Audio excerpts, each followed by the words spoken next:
became a victim of his. The inquiry into child sexual abuse said Lambeth Council had been too busy in political fights with Margaret Thatcher's government to protect vulnerable children in its care. One member of staff was allowed to work at one of the homes even after it discovered he was a convicted paedophile. Also on News at 10 tonight. Mother and son in the same bedroom, growing siblings sharing a room. Daniel has yet another shocking report on the state of Britain's housing. Looking back on COVID, by October, Professor Lockdown's startling prediction as cases go on falling. Fear and loathing, fighting hand-to-hand, inch by inch. Police officers give their accounts of the siege of the US Capitol building. More reasons to be cheerful. Tom Dean beats COVID twice to triumph in the pool in Tokyo. And book to film best-selling author Jojo Moyes on why her new movie is a tonic for the times. In a year when travel plans in reality are quite uncertain, I think it's really nice that you can just escape somewhere. And I think there's nothing like the big screen. You're in it. It's an immersive experience.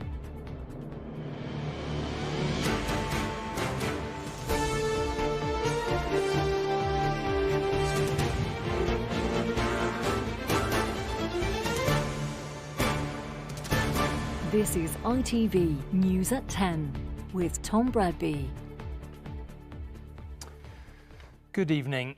The stories of the sexual abuse of children on a very large scale have shocked us over and over again in recent years, in the church, in private schools, in football. But the story we heard today may make you want to send this television set through the window. Over decades, vulnerable children desperately hoping for some kind of respite when they were put into the care of Lambeth Council in South London, were instead preyed upon, abused and then ignored when they tried to seek any kind of help. One home managed to facilitate 177 alleged abusers, which must surely be some kind of diabolical record. It even allowed one to work there after they found out he was a convicted paedophile. The inquiry into child sexual abuse has investigated some pretty sickening cases since it was set up 6 years ago. This, it said, was the worst. The council, according to the inquiry, put 705 children in the path of offenders. This is an old film reel of an open day at Shirley Oaks Children's Home near Croydon, a presentation of a place where vulnerable children could feel safe. It was anything but. Lambeth Council's children's homes were sanctuaries instead for child sex offenders. They got jobs in them and countless opportunities to ruin lives. I was there from a baby, from 1 year old, and we had a paedophile living in our house who the police were aware of before I became a victim of his. That's just one of my abusers. I jumped from one of the top windows with 2 ropes around my neck, and it's weird how I blocked a lot out. I've walked with that shame and kind of kept it to myself and battled with kind of depression. More than 700 children in the care of Lambeth Council made allegations of sexual abuse, with complaints about 177 adults connected with the Shirley Oaks Children's Home. One of the report's damning conclusions was that some Lambeth Council staff and councillors were complicit in putting children at risk of sexual abuse because they simply did not care enough. Michael Carroll was a member of staff at another of Lambeth's children's homes. The inquiry found that the council kept him on even after a previous conviction for child sexual abuse had come to light. The inquiry found that children in care became pawns in a toxic power game in the political battles between local and central government, in which Lambeth councillors and staff talked about principles like tackling inequality and then failed to apply them when it came to looking after their most vulnerable people. We are profoundly sorry for the experience that they had under the supposed care of Lambeth Council in the past, and we fully accept the inquiry's findings and recommendations. We cooperated fully with the inquiry and will be working really hard to implement all of the recommendations. Apologies came from the police too today for not properly investigating, but it was an entire system which let hundreds of vulnerable children down. The extent of the failure is staggering. Its cost counted in so many blighted lives. And Geraint is here. Look, one question tonight. I think everyone watching is going to have the same question. This is disgusting, it's appalling, it's shocking. How could it possibly have happened involving so many people for so long? Because of corruption and cover-up. People can't say they didn't know there was a problem. In the 1980s, there were at least 7 investigations into allegations of child abuse and the mismanagement of children's homes in the borough. The secretary to the inquiry today told me of one instance that he knew of, where a council officer was appointed to investigate what had happened at a particular children's home. But that officer, it subsequently transpired, was involved in the same financial fraud as the manager of the children's home. So it's that kind of environment that creates an atmosphere where nothing happens and nothing changes. Most children in care now are looked after by foster parents. Much better system, opportunities for abuse much fewer. But just think for a moment about Shane Donnelly, the gentleman who spoke so powerfully in my report there. He had a brother and 2 sisters who were also at Shirley Oaks. All of them were raped and sexually abused before they were 10 years old. The extent of the terrible legacy of this failure is just unknowable. I feel like the whole country should be apologising to them. Anyway, Geraint, thank you very much. OK. Now, that some people in 21st century Britain live in truly awful conditions cannot be in any doubt whatsoever. Many know it, may even have experienced it. Many more will have seen it in our reporting of the damp and the mould that blights so many homes belonging to councils and housing associations. But those problems, distressing though they are often compounded by another: overcrowding. A study by the charity Shelter, shared exclusively with us, has found that 1.5 million people are crammed into social housing in England that is too small for them. That's a rise of 40% in 5 years. And among that number are 730,000 children, an increase of 30%. The Ahmed family are forced to make the most of every inch of the small space they have. In this cramped, crumbling 2-bed home, a 15-year-old girl sleeps in a room with her 2 brothers aged 14 and 10. In the other, mouldy, damp bedroom, their parents share a bed with their 2-year-old toddler. There is no space, no privacy, and despite years of trying, no hope of finding anywhere bigger. My heart tears apart when I see them sleeping together on the floor because I couldn't provide them a bed because there's no space. My kids, they are not sleep. When they wake up, they say, we couldn't sleep, Mama. We didn't have because of the dust and the mold. And when they wake up, and I'll just... It's hard. With more than 2 children of a different sex, aged over 10, sharing a room, the family is officially overcrowded. But their landlord, Barnard Homes, has a 3-year wait on bigger properties, and the only one alternative they can offer is too far from the children's school. Good morning to you. When I go to school in the morning, I'm just really tired and sometimes just lack in schoolwork and stuff like that. And the number of families in social housing forced to live like this is rising dramatically. There isn't a single council that does not have a housing waiting list. Just with a massive shortage of homes, we've left it to the marketplace to try and build as many as they can. It simply doesn't work. We need a big effort, like we did post-war and pre-war, to build the homes that our communities need. And we're talking, a good few million. And so, in North London, as 7-year-old Denny, 15-year-old Scarlett and Kira, aged 13, have grown up, they've outgrown this tiny 2-bedroom flat where none of them have their own room to sleep in. This is my room. I sleep here with Denny. With your son? Yeah. Mum Gemma has been on the housing waiting list for 13 years. Her landlord, Sanctuary Housing, accepts they're overcrowded, but has nowhere else for them. What do you feel about sharing the room with your mum? Thumbs down? As I'm older now, I just want to be in a place where I don't have to share with my little brother or sister. And sometimes I feel embarrassed to have my friends around. When I'm studying or doing my work, it's kind of hard to get peace and quiet. Gemma worries what impact this is all having on her children, but says she simply can't afford to rent privately. I basically slept out here for a year. On this sofa? No, the chair. You slept on the armchair for a year? Yeah. How was that? Bad. Have you given up hope a little bit? Yeah, yeah, 100%. Almost 750,000 children are right now living this same struggle. The government's promised to build 180,000 affordable homes in the next 5 years, but many, many more are likely needed if these struggles are to ever end. Daniel Hewitt, News at 10. And if you are experiencing issues with the condition of your housing that you'd like to share with us, you can email us. That's housingstories@itv.com, and you'll find more reports from our investigation on our website. OK, now, the scientist known as Professor Lockdown, Neil Ferguson, was predicting as recently as last week that the daily number of coronavirus cases could soon reach 100,000, perhaps even 200,000. Today, he said, thanks to the vaccines, the equation has changed. We are not out of the woods yet, he insisted, but by October, the bulk of the pandemic will be behind us, which, if true, will surely have us all on our feet and punching the air.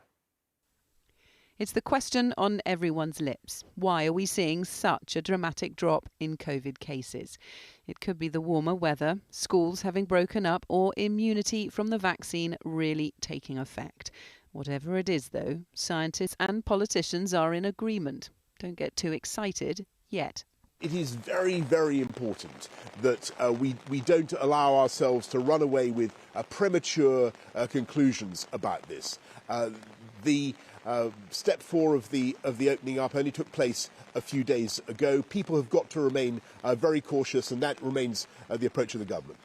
For the 7th consecutive day now, rates have fallen. 23,500 new coronavirus cases were recorded today. That's down almost 50% compared to a week ago, when there were over 46,000 infections.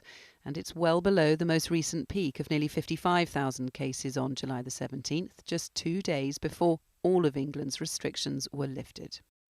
Back then, one scientist told us to prepare for 100,000 cases or more a day. Today, in a change of tone, he told everyone to prepare for the worst to be over come the autumn. I'm positive that by late September, October time, we will be looking back at most of the pandemic. We'll still have COVID with us, we'll still have people dying from COVID, but we'll put the bulk of the pandemic behind us. There's nothing Sana would like to see more. Last month, COVID made the 27-year-old so ill she feared she'd never see her little boys again, and still suffers from it. I have the flashbacks. I can see people dying in front of me in ICU. There were 2 men that died in front of me that were really young. What would you say to people who are looking at the case rates now and thinking things are okay? I would say it's too early at this stage. This is something that's real and it could happen to anyone. We would, of course, all like to see this current fall in cases to continue, but as we return to normal, that is still a hope and may not yet be a reality. So if this trend does continue, a big if, as Emily has repeatedly warned us, the big question perhaps is what will life be like come late September? So she is here to get out her crystal ball. I mean, people are bound to be thinking ahead. OK, look, this is looking good. If it continues, I know you warn us that we should be careful with that, but if it continues, what will life be like, do you think, come October? I would just like to point out that not one scientist I've spoken to today or yesterday has been able to answer this question, so I'm not sure I'm going to be able to answer it either. Those caveats aside, honestly, get your excuses in early. As Professor Ferguson was saying, it could be that we just simply don't see these great big waves anymore. We do have waves, yes, but they're much smaller and they're much more manageable.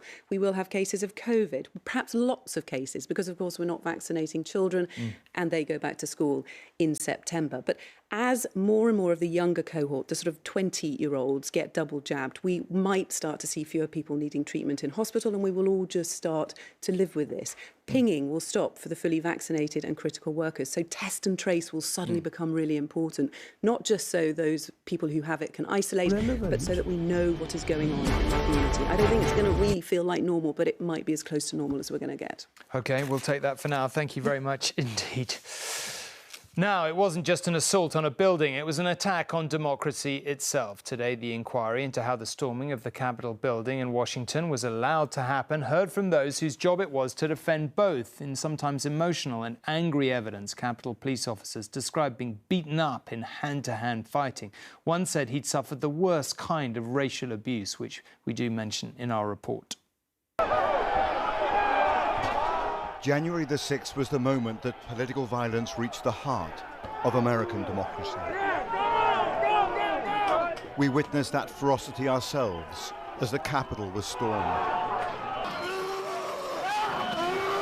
And now an investigative congressional committee is hearing dramatic and deeply emotional testimony You swear or affirm that from the 4 testimony police you officers give caught out up in the here chaos. The whole truth. I too was being crushed by the rioters. I could feel myself losing oxygen and recall thinking to myself, this is how I'm going to die, defending this entrance. Among the 4 is Sergeant Gonell, a veteran of the battlefields of Iraq. In Iraq, we expect the armed violence because we were in a war zone. But nothing in my experience in the Army or as a law enforcement officer prepared me for what we confronted on January 6th. In newly released video, some of the weapons deployed against the Capitol Hill defenders can be seen for the first time.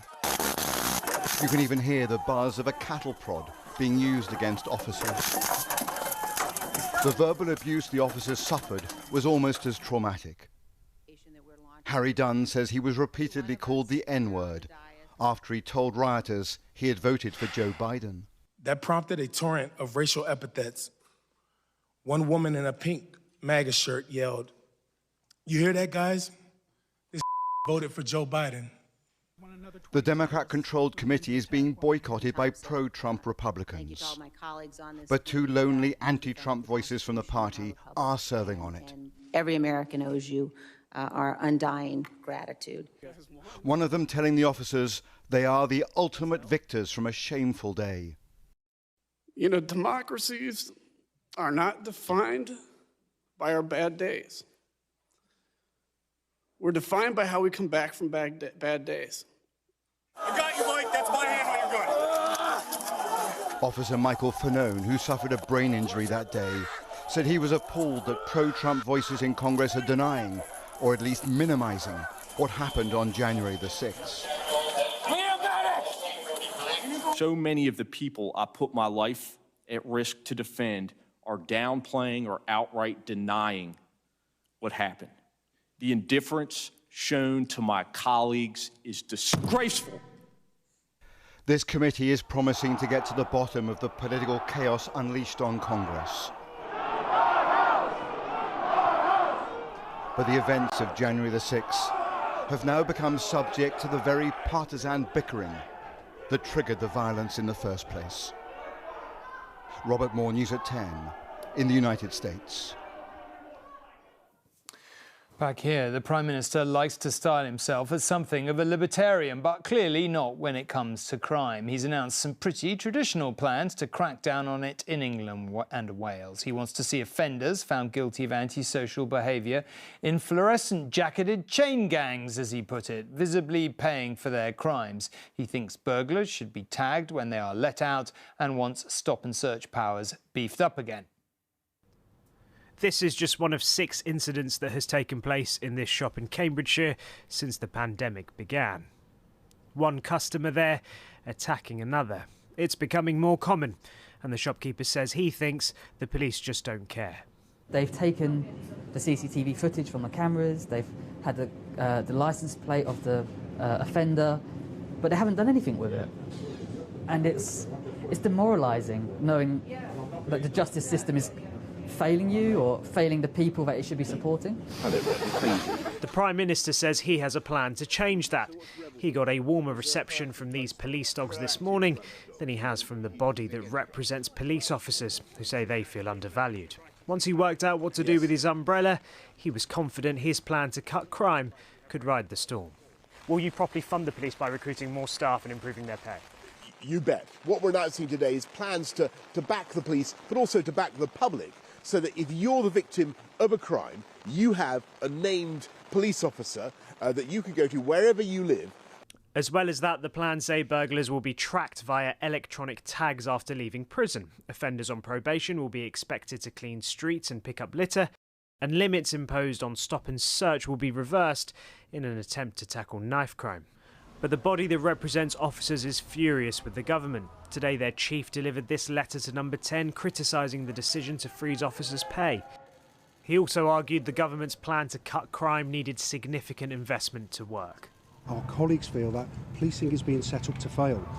I don't think we'll be able to meet all of those targets, and when we don't, it won't be the Prime Minister who gets criticised, it'll be our colleagues. That's not fair.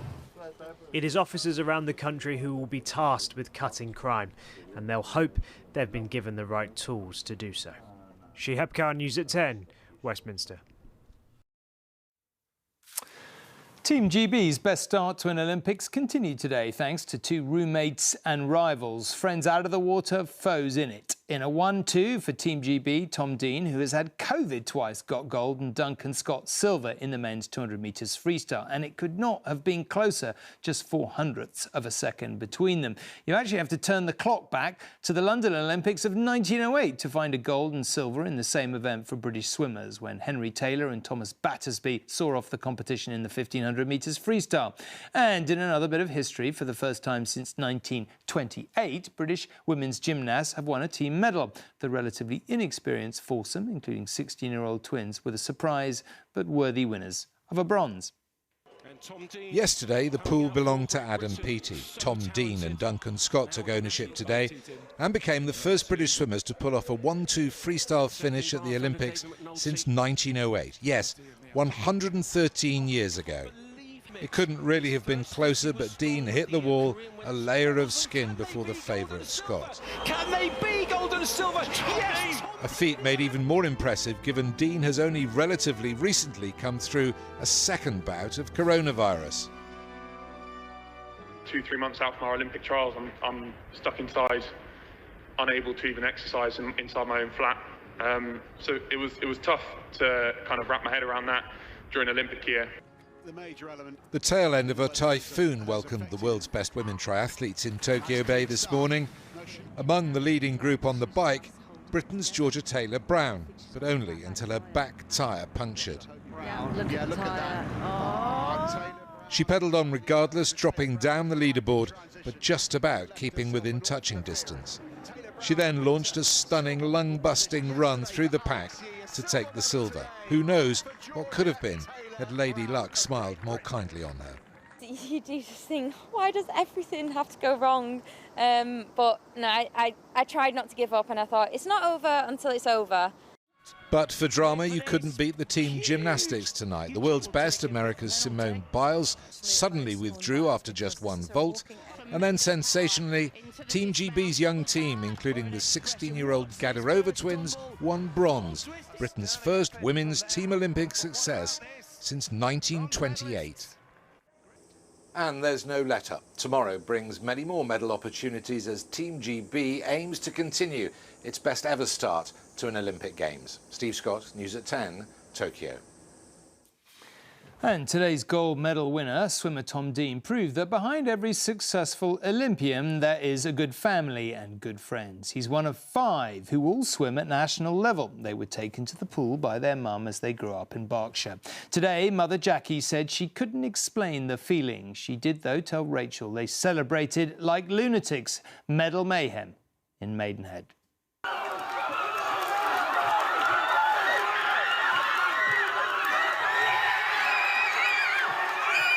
The swim progressed, we got louder and louder and louder until it was the last 25 and they were sprinting down and everyone jumped out their seats, roaring loud and pumping the air. It was amazing. It's like nothing I've ever seen or felt before. Honestly amazing, and it's just been, obviously, yeah, it's been a family affair, so it's kind of felt like we've all kind of won in a way. Still not quite able to believe it. Tom's brothers and sisters aren't just family. For years, they've been his teammates. Sister Connie not only taught him to shave his legs, she lined up for Olympic trials with him 5 years ago. Watching Tom do it is almost better, because not only do I have to not be there and actually have to go through that pain, but you get to experience it almost firsthand. So I think for me, that's honestly better. Seeing Tom win that is like above and beyond. I think that's the best moment of my life. Single mum Jackie can barely watch Tom race, but has never doubted the boy who started competing at just 8. He was a sponge for information about technique and putting in the graft to, perfect everything. So I would say his coaches recognised something in him probably by about 11 or 12, and thought, yeah, that's, he could go all the way. And he might well do that again, having this afternoon anchored the GB relay team to the final later tonight. No wonder his family can't wait to see him. Tom, we need you back. We need to celebrate. You need to get in this garden and we need to pop a cold one. I'm overwhelmed with joy for him. I'm so happy with how far he's come, and I think it's shown that he deserved it. I think all the time he's put into the pool, just training and getting his head down and getting that time and experience under his belt, I think that gold was for him. I think it was him to get. It could be another big night. Rachel Younger, News at 10, Maidenhead. So today's 6 medals, including Tom's gold, keep Team GB in 5th place. They now have 4 gold, 5 silver and 4 bronze. 13 medals in 4 days. Not bad going. Finally, we could probably all do with a bit of escapism, couldn't we? And it can take many different forms. But if love stories do it for you, then help may be at hand. The film of the Jojo Moyes novel, The Last Letter from Your Lover, premiered tonight. It is about 2 couples in different eras and different locations. Part of it is set on the French Riviera. We can dare to dream. The author told us today that people who've seen it say they feel like they've been on holiday. Tonight, a red carpet for the film Romance. At the premiere of The Last Letter from Your Lover, the writer Jojo Moyes joined the stars who said, "We need the escape." I think people are desperate to get back to the cinema and be munching on popcorn and be purely and thoroughly entertained. My dearest and only love, believe me when I say I've known nothing like this before, and can assure you that I never will again. It is a sweeping love story set across the 1960s and the present day. While I was researching for my next feature, I came across some illicit love affair. First mooted as a film adaptation 10 years ago, it took the huge success of